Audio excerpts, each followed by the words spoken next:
Welcome back in, everybody. It's another edition of the First and Orange podcast. Parker Gabriel here, Luca Evans there, your Denver Broncos beat reporters for the Denver Post newspaper. Luca, 2 preseason games in the books, only 1 to go. Are you going to be sad when we run out of these exhibition games? No. But they have been interesting, like last Saturday, it was cool to get a look at, just guys up and down the roster and try and figure out what way the Broncos are leaning on certain roster battles and in this or that. But we're stuck in it's hard to accurately measure anything until week 1 mode at this point. So for sure. Who in the building had a better night than Davis Webb on Saturday? Maybe Franklin, close. Close. Maybe outside the building, the Twitter account who threw the Micah Parsons screenshot up there. Parsons fake news on the broadcast. Yeah. Probably the biggest winner of the day. Davis, Troy Franklin. I think it's the power ranking is Davis, Troy Franklin 1 tier, Pat Bryant, maybe I think we got to throw Jarrett Stidham up there too. True. I legitimately don't know that there's been a better player stat wise this preseason in the NFL than Jarrett Stidham. First team preseason All Pro. Yeah, it's crazy. How many teams realistically? How many teams do you think Jarrett Stidham could start on? That's a great question. In fact, we were talking about this during the game, after the game, because there wasn't. He signed the 2-year deal in Denver this spring, and he got good money. I think $7 million guaranteed. Being a backup quarterback in the NFL these days is not a bad way to make your living. But it's during the spring, it didn't seem like there was just a really clean, even a job, a competition where it was you could go there and win a job. And frankly, Zach Wilson, I think of the 2 guys who were free agents between Stidham and Wilson was kind of the upside play, and Miami gave him $6 million to go there, obviously, and he's backing up Tua. But if history holds, you think he's going to get a chance at some point. Obviously, you hope Tua stays healthy and all that. So it doesn't seem like there was a job out there for him to win if you go back to the spring. But now when you look at it, it's Cleveland obviously has been through 19 quarterbacks so far this offseason. I mean, I don't base this only on the 2 preseason games, but the way he's playing and the way he's comfortable and given his experience, I can't imagine that he wouldn't be a factor in Indianapolis. Yep. I don't know that there's a ton of other ones out there, but I mean, certainly he would be much more of a topic of conversation in a couple of other NFL cities at this point in the calendar. Yeah. If the Giants didn't have Jackson Dart, could Stiddy beat out Russell Wilson? Oh, that would be incredible. Well, I mean, Sean just picked him. I mean, Sean made that move once. That's true. Week 16, the day after Christmas in 2023. That's true. And it's interesting too. I mean, I think a lot of and it ties into both Bo Nix and Davis Webb, the quarterback's coach. Stidham, I mean, part of his calculus coming back to Denver in the first place was just, he mentioned this, he had 4 years with Josh McDaniels in New England, and now he's going into the 3rd year with Sean, and he's just really comfortable. He obviously knows the system really well. He's playing against backups in preseason. It's a good qualifiable. But he also is really good for Bo Nix. He's a sounding board. He's a veteran. It comes up all the time, but it's true. He backed up Tom Brady. He has all of these things going for him. And then, by the way, he hosted Bo on his official visit, when Nix was getting recruited to Auburn. So they have this shared history, and it just is it's just a good situation in the Broncos quarterback room. And then you've got Davis Webb, the 30-year-old coach who tops our power rankings for the game because he called plays first time in his NFL career.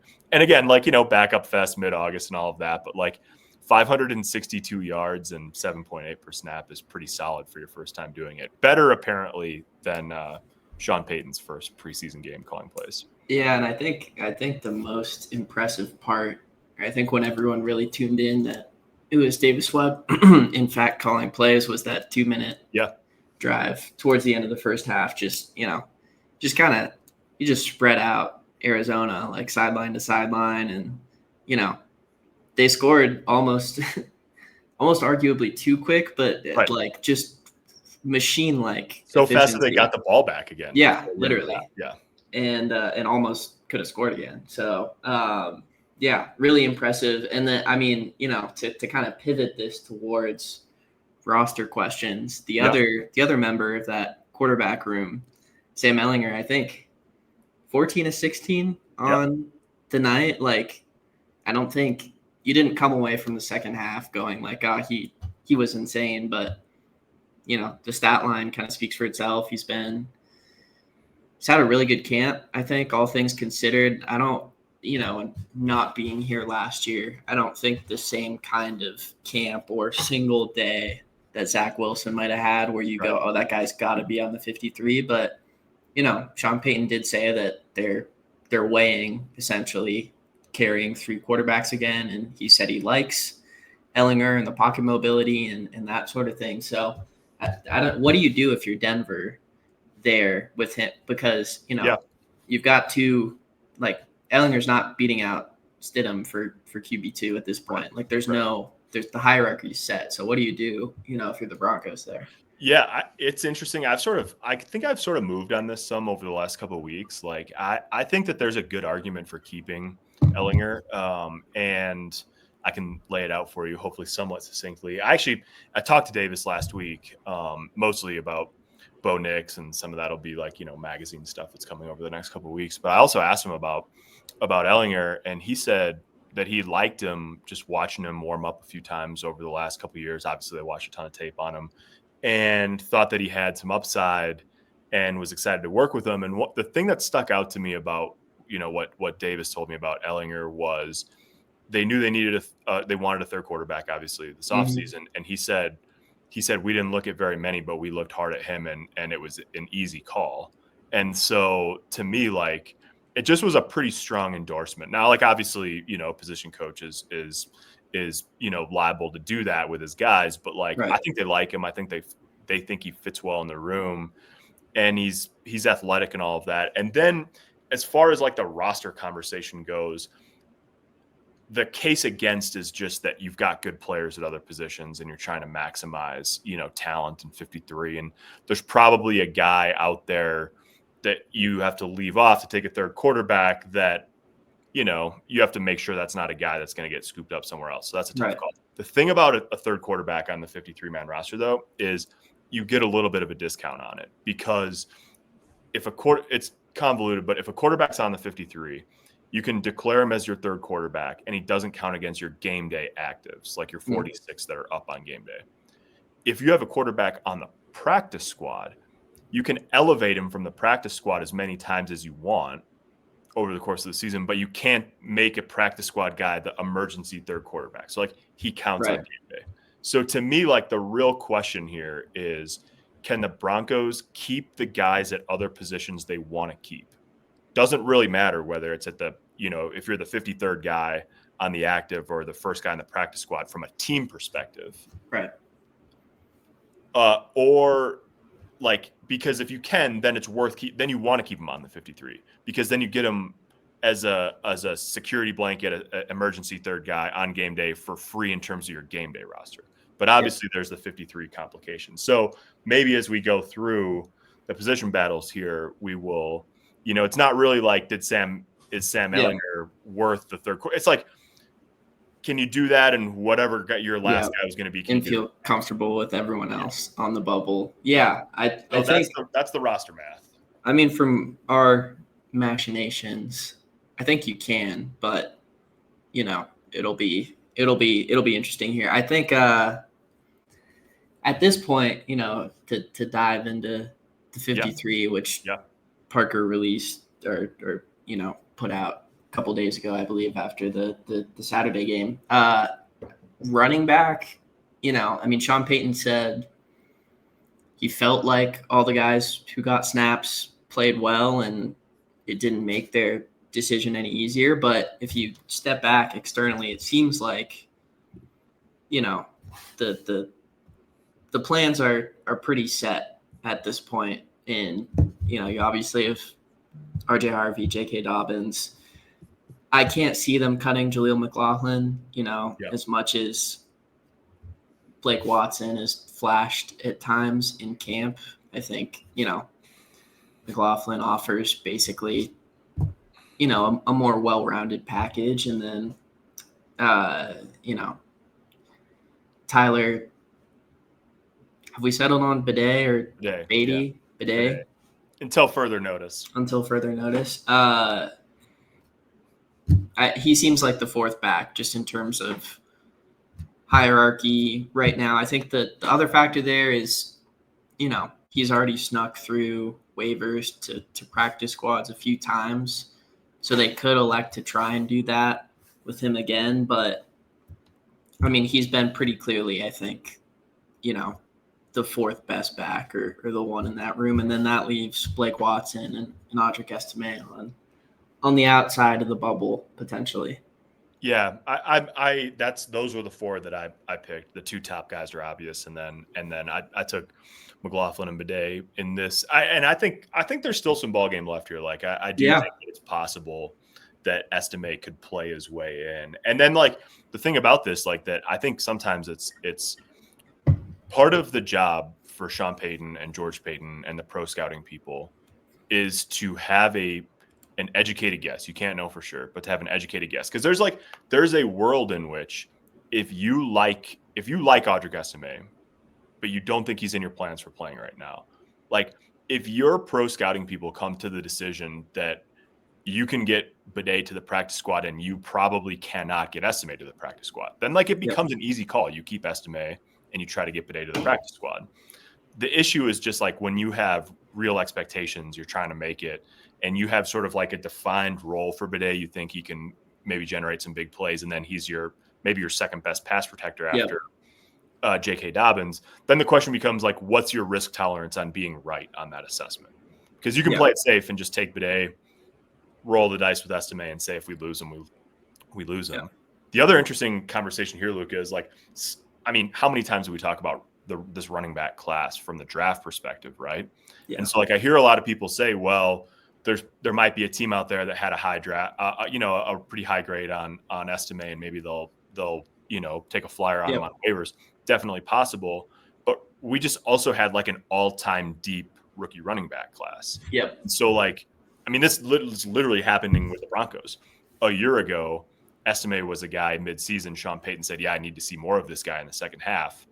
Then they drafted a running back in the second round in a really deep running back class that they love. And now all of a sudden Estime is like on the bubble, maybe on the outside looking in. Yeah. Generally on these things, if like one team is in this position, there's more teams in this position. So like, I don't know, running backs, they're just like, there's so many of them. There's so many good players in the league that like,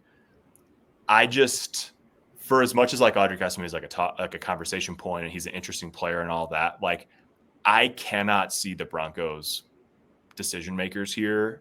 And frankly, really like most teams in the NFL, like they just don't clutch pearls over like fourth running backs. Like, it's just not really the way the league works at this point.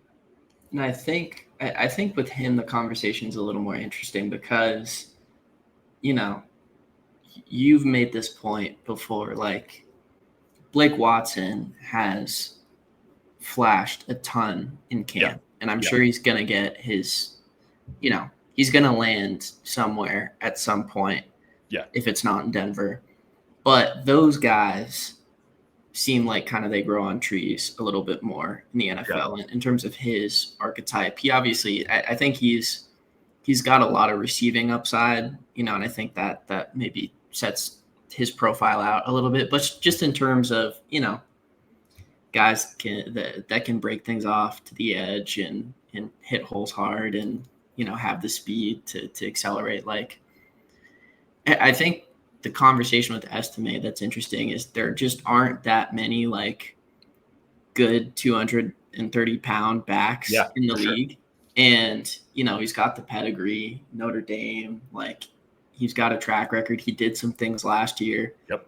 So I'm sure he's going to land, somewhere. I think, and realistically, the interesting conversation for Denver is like he offers something that no other back in the room can on a theoretical level where, short yardage, goal line, bruiser, etc. But you put him in those situations. You've seen him in those situations throughout preseason. I think part of it is, he's playing with second, third team offensive line, but he just hasn't shown that he can be that guy. So it's, why are you putting your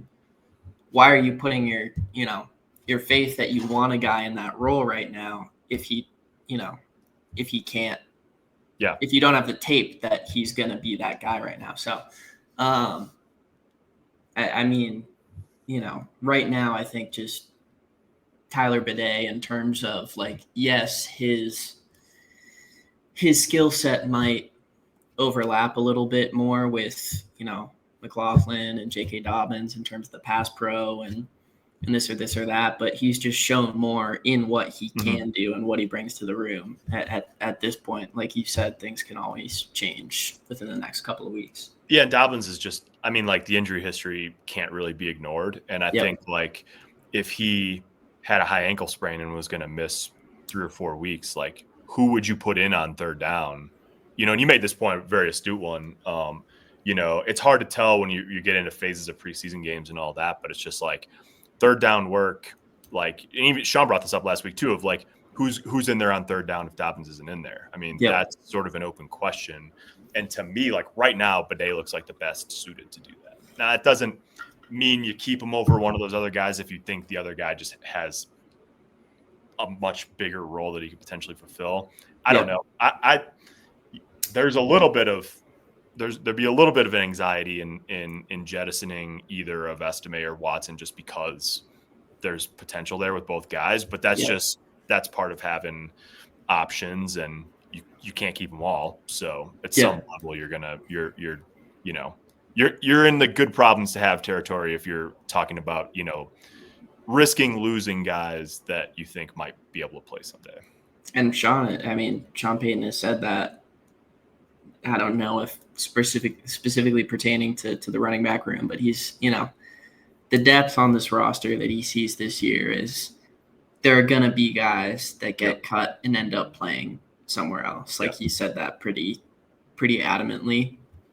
So maybe that's a room where that happens. It's very possible. Like, and to just finish up on your point from before, like, I think a lot of rooms are deep, but, it's such a volatile, like San Francisco right now has like no healthy running backs, like there's always, those guys are going to land somewhere one way or the other. I think receiver seems pretty ironed out at this point. There's not the really only tough thing is just how much all the undrafted rookies have flashed at various points or not through camp.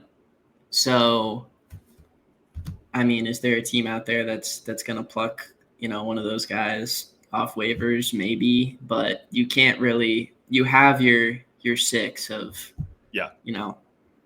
Cortland Sutton, Vele, Sherfield, Troy Franklin, Pat Bryant, Marvin Mims. So you can't really afford to take 7 in that room. So it's kind of set. Yeah, I think so too. I thought it was interesting and not really surprising but still notable that Sutton and Mims were the ones that didn't play. On Saturday, and the other guys did. Like, I think, like, first of all, you got to play somebody in the preseason, and also like, Franklin, Vele, and Pat Bryant obviously is a rookie. All could need the work and all of that. Okay. Sean said specifically to the receivers that somebody in that room would be playing on Sundays for another team. So, so let me put you on the spot. Who is it? Which one of the guys who, at least as far as we're talking about it here, beyond the 6 that don't make it, like, who is it going to be in week 4 that you're like, oh yeah, that guy was pretty good in camp for the Broncos? Is it Michael Bandy, A.T. Perry, or one of the rookies? Michael Bandy lives in the earth under the Broncos practice field and just kind of like just like appears. pops up, on practice days. So I don't think he's going anywhere. A.T. Perry possible for that 2023 year that he had. I think the Broncos are just gonna I think I wrote this, but they're just gonna chuck all of Joaquin Davis's tape in an incinerator somewhere and make sure that no other team can see his film, sneak him through to the practice squad. And then, maybe in 2 years' time he's a monster. I think to me the most realistic guy is maybe Courtney Jackson. He had a really big day. I think over 100 all scrimmage yards. He was their primary, punt guy. He has a lot of, we've seen him do a lot of different things in camp in terms of, lining up different places, running different routes. He's had a, good impact as a slot guy. And I think those kinds of guys will land somewhere. And then,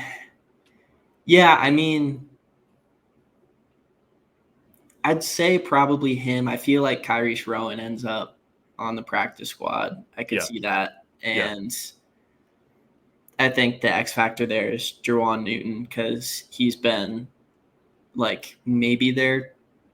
maybe the most big plays of any receiver in camp. But his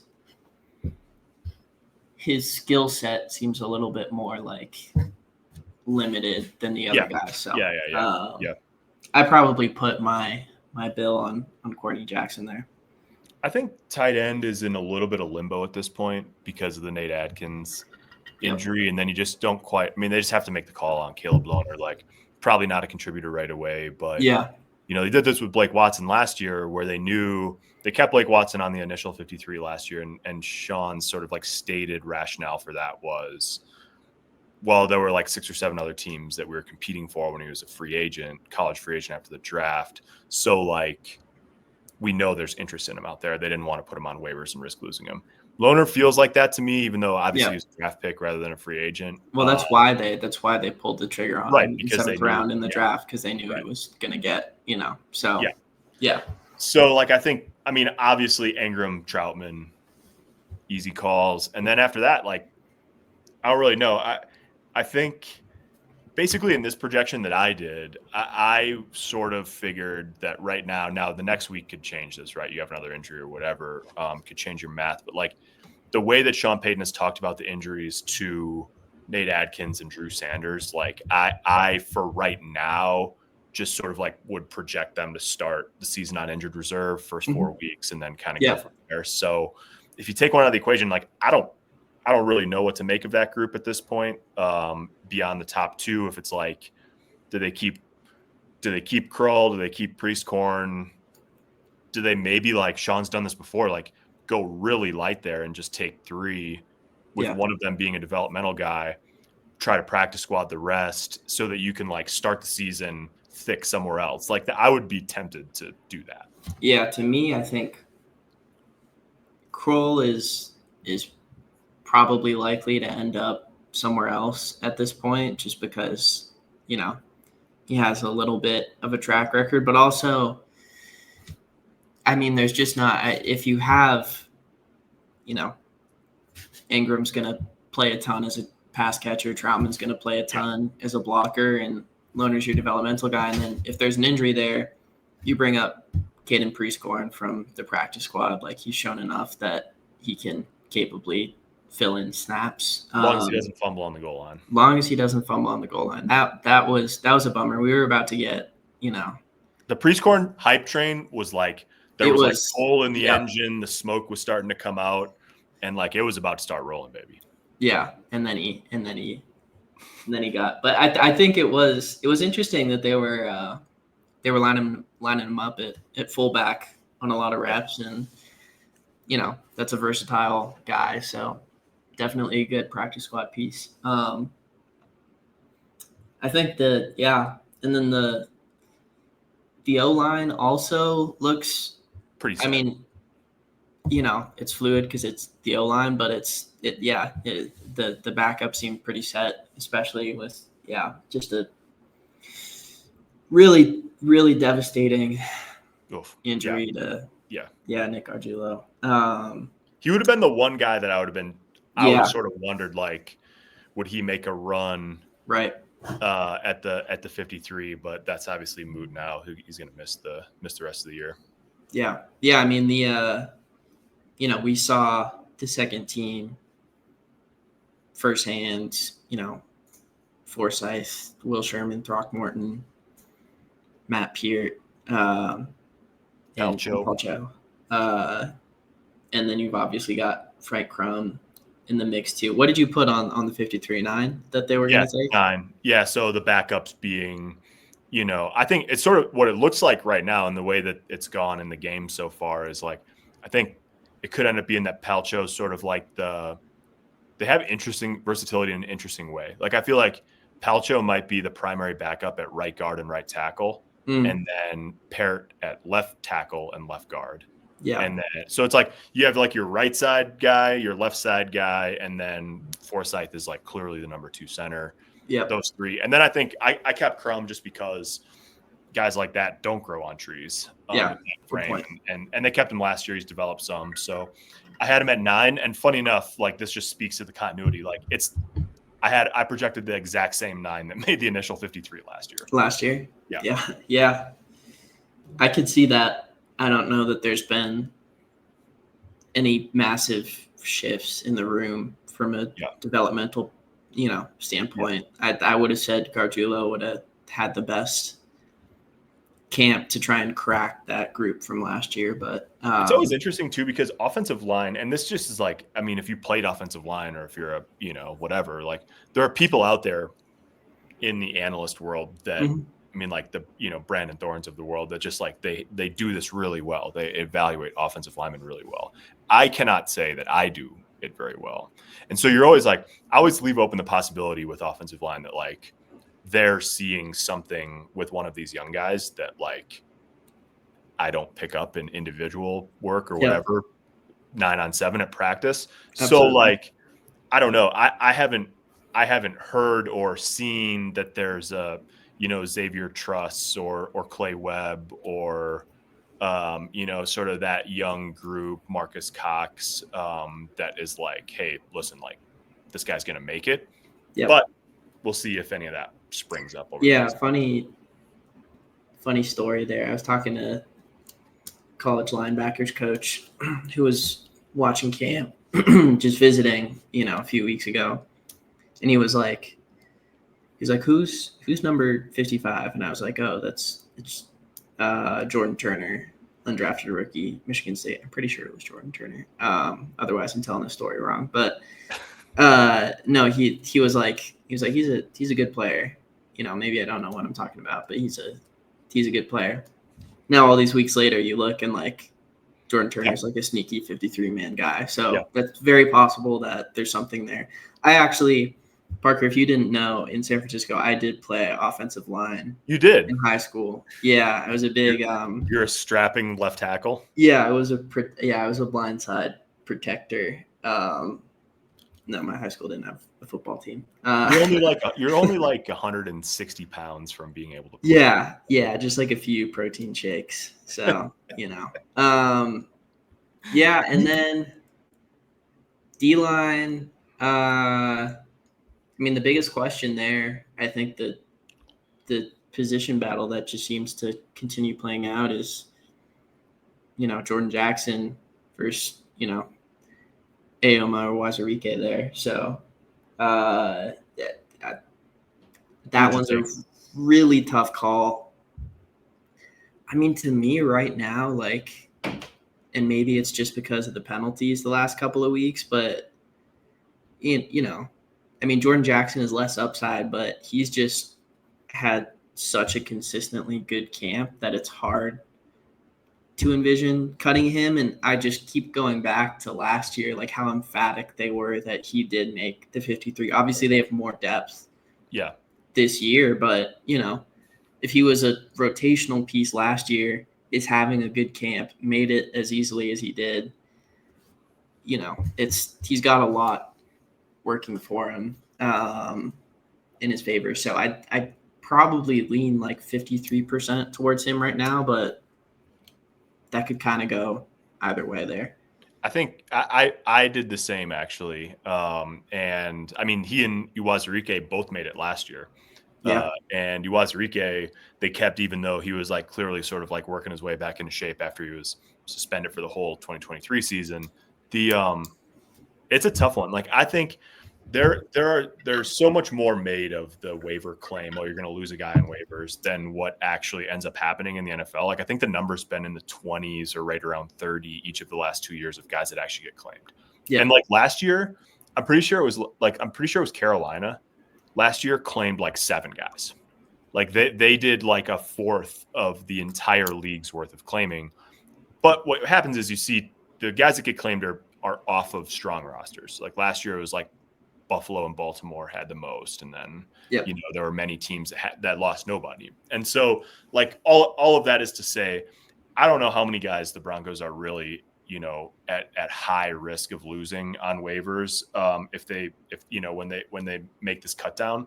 But this is like I'll put my flag on this being the one that they may end up having to. It's just life. I mean, it's hard for an odd front team that plays 3 or 2 down most of the game to keep 7. So you might just end up, if you don't find a trade partner, you might end up cutting one of these guys. To me, like, I don't know where I'd set the over under 1.5 maybe, but this is this is the one. Like Jordan Jackson or any would have a chance of getting plucked to be on somebody else's 53. Yeah, and I think the question is who is most likely to get plucked between them if you're evaluating, and that's also very close because I don't really know the thinking of teams across, but I think Jordan Jackson has enough tape by now that he'd show something, and he's a legitimate potential rotational piece for some team, and and he's clearly got a ton of potential that he's never really cracked into yet. So so one of those guys is going to end up somewhere, and I don't think there's enough room that you can shave off elsewhere to go with 7 on the D line. So you'd have to do something pretty dramatic. I mean, it would have to probably involve like tight end, and it's not really necessary because of the amount of depth that they have there. So, I mean, we don't talk. I mean, you're not going to read a lot out there about like Jordan Miller and Christian Williams, but these are Jordan Miller's been good.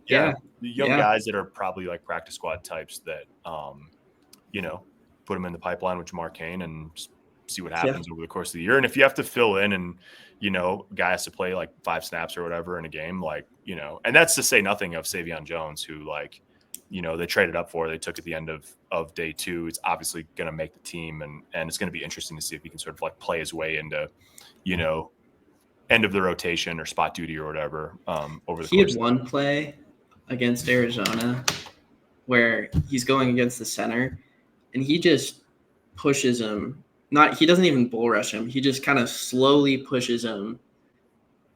By the time, I think it was Clayton Tune was the quarterback, but by the time he was throwing, like, he got hit by his own center because Savion Jones was just like walked him back. The power and speed there is interesting. To me, he doesn't look like a guy who you point at and you're like, you need to be stashed for a little while. Like, there's so much depth that he's gonna be, but he looks a little bit, more ready to play. So anyway, outside linebacker seems really like easy. It's 5. It's the 4 guys that played last year plus Q Robinson, and then like Andrew Farmer and Garrett Nelson both look like they could be practice. I mean, you can't keep everyone on the practice squad. Farmer was on most of last year. Nelson seems like he's done a nice job, like in the short time he's been in camp. Yep. They liked his UFL stuff. So I don't know that we need to spend a lot of time there. Like, if they're healthy, they're going to be really good at outside linebacker. Yep. I think inside linebackers a little bit more interesting. I mean, less complicated with Drew Sanders probably going on IR. You've got, obviously they're gonna. Well, maybe not obviously. I think Lavelle Bailey, addition to the two top guys, that's 3. Yep. And then Sternad. Yeah, seems the most like he's been the guy who's filled in a lot along with Lavelle Bailey with injury. So yep. Seems likely. And then I don't anticipate that they would take 5 there, but I mean, Jordan Turner's kind of made it tough. Yep. So I would lean towards just those 4, and you try and sneak Jordan Turner on the practice squad. But I think there's been a time in camp probably with each of the 3 of those young guys that I've thought maybe he's the one you keep on the practice squad between Karene Reed and Turner, and then JB Brown. But Turner's really he's really played well like the last week. Yeah, or so. He's separated for sure. Mm-hmm. So yeah, I mean, and it's interesting. Like Sean Payton said this spring, like it's hard to find guys that can play linebacker right away in the NFL. And so he just, to me, like he looks like the classic developmental project. Like, yep, let him play on the practice squad, let him learn, and sort of see where you're at, and see where you're at too with Singleton and Drew Sanders after this year, and go from there. Yep. Corner and safety, like here's how I sort of think about them. Obviously, they're very different positions. I sort of tend to think about them together in terms of numbers for the 53, because when you get down to sort of brass tacks, a lot of the back end can be about special teams. Yep. Except for that, for the Broncos, like at corner, it's not, because they got 5 guys that can really play. Like obviously, like unless Jahdae Barron gets to a place where he's playing like all the time, 80% or something like that, like Barron's going to play special teams. J-Mac's going to play some special teams. And then Strain's special teams. Yep. But you've got 5 corners that are just like, I mean, I don't know the ins and outs of every roster at that level. Like I can't imagine there's teams that go 5 deep like Denver does, or not very many at least. And then at safety, you've got 3 with Hufanga Jones and PJ Locke. Mm-hmm. And then I just sort of like, let's call it 3, maybe 4 spots between like special teamers at safety and corner. I feel like at least 2 of them probably have to be safeties, just because you need somebody to put in the game if somebody gets hurt. Besides PJ, like, after PJ Locke. But like, I just didn't, to me, that feels like a sort of like open question at this point of like, does Reese Taylor get healthy from the hamstring injury and make it as a inside outside corner and primarily special teams guy? Is it just like as easy as Sam Franklin and JL Skinner and Devin Key? Like there's just kind of like a bunch of ways it feels like that could end up shaking out. And a lot of it's based on the kicking game, as Sean says. Who did you put, 6 at safety? 5. I went 5 and 5. So 5 like and 5. 5 corners. And I sort of noted, like, I do think like if Reese Taylor gets healthy, like he's a guy who could sneak onto the 53. Mm-hmm. Not a guarantee by any means, but like could. And then I think at safety, I guess I just filled it in as JL Skinner and Sam Franklin as sort of like special teams. But again, this is a conversation where it's like, if Sam Franklin, like they gave him 1.3 million guaranteed, so it's like not, you can kind of like, you're going to take some debt if you cut him and put him on the practice squad, but like you could. And so like, to me, that's just for special teams purposes, like maybe they want to find a way to keep all those guys. And then it's just a matter of like what 2 go on the roster and which one goes in the practice squad. So but Key's also been the next guy in on defense. Yeah. So to me, I'd almost feel great about. To me, I'd almost lean Key and Skinner, because you get the special teams upside with Skinner, and Key offers like a little bit more stability if, with kind of injury variability, but that could go a couple different directions. My Sam Franklin pick for the 53 was informed by Traymon Smith last year, who now is Mm-hmm. He's a guy that like he was in at the very end of games on defense. He was like 3s, maybe even 4s at corner, and you're just like he's not going to play defense. So and then they kept him, and then they were sort of like, all you guys are idiots because like he was always making the team. He's the best gunner in football. Like, why would you? There was no way he wasn't going to make the team. And so like with Sam Franklin, like I don't know that he's that level, but like they signed him again. It's like Sean they signed him for a very specific reason in the offseason, and it's to be a special teams demon. And so like part of me is just like they're gonna run that back. I think I would be surprised if he wasn't in the plan in some way. Now, if that's you got the signing bonus plus the practice squad money, then like, yeah, sure, that's fine. But like, I just think he's probably in the picture, like some way, shape, or form. Yeah. I think that to me, I still am like, I have a lingering thing in the back of my head of wondering potentially what they could do with PJ Locke, because he hasn't flashed a ton in camp. Obviously, he's coming off, really pretty incredible recovery from spinal fusion. But you're like, and he's, he played the second most snaps of anyone on defense last year. So, you got to last year the contract, no guaranteed money, somewhat sizable cap number. Like it all lines up. He lines up as if you were talking like surprise cut candidates, like he might be at the top of the list. My issue with that after watching camp is like, who are you going to put in the game on defense if one of the top 2 guys gets hurt? Yeah. And there's no, like, are you trusting Devin Key with that if Hufanga gets hurt? Like, that's a right. So, and it's not like this. Not and Devin Key's like he filled in, capably last year. So, but the thing about like Sternad and Key up the middle of the defense is like these guys being forced into roles where they had to play a lot of snaps last year is why Denver went out and like signed Greenlaw and Hufanga, because they didn't like what the picture looked like when they had to tap into their depth at those positions. So, another year development and all of that. Speaking of being a little bit nervous about depth, Luca, this will round out our conversation. Should the Broncos be worried about what young Jeremy Crawshaw looks like in games so far punting?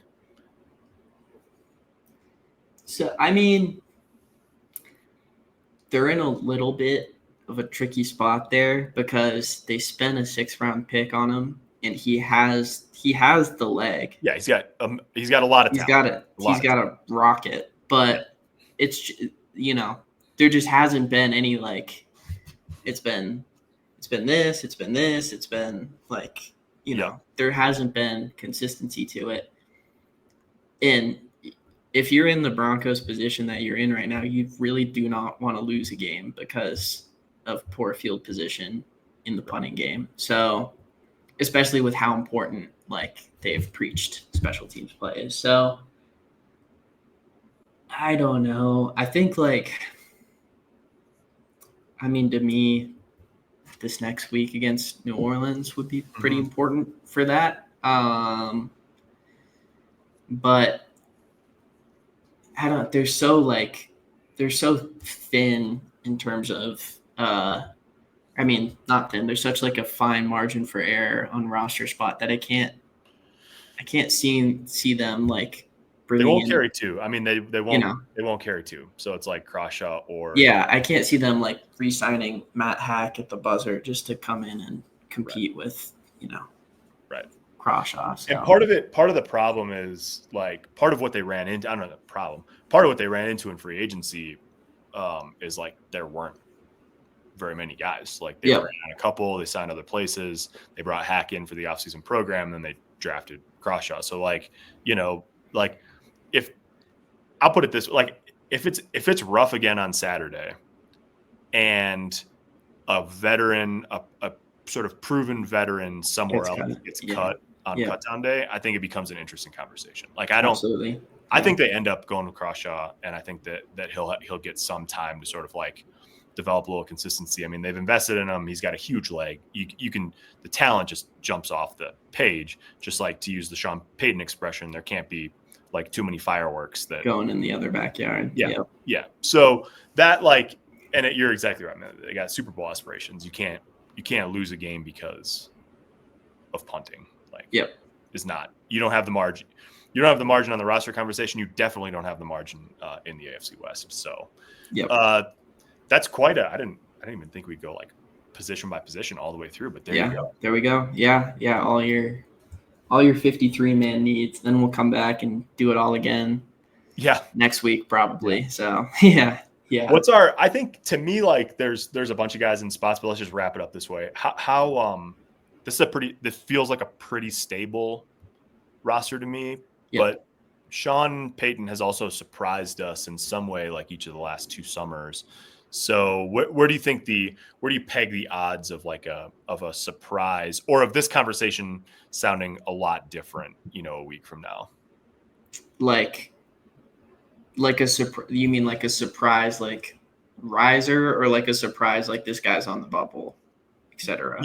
Either. Just if there's and I'm not even, you can predict a surprise if you want, but like, I have a little bit of a hard time, outside of a couple injuries this week or whatever. Like, I have a hard time imagining that we're going to come back next week and say like,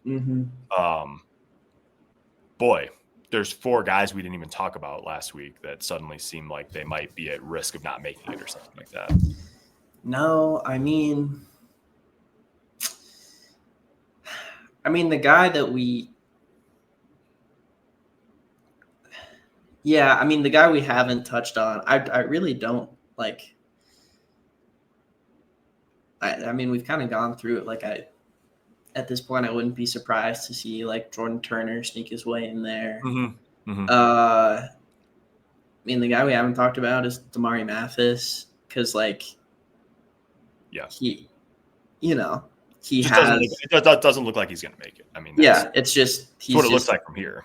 Yeah, there's just so much depth at that spot that there's nowhere for him to go. He could be in that, like, if he makes it, like it could be that, like, we don't know what all their special teams grading looks like. I mean, if he makes it, Rizzy will walk up there week 1 for the special teams and be like, I don't know if you guys noticed, but he's like one of our 3 best special teams players. So why wouldn't he? I guess the other,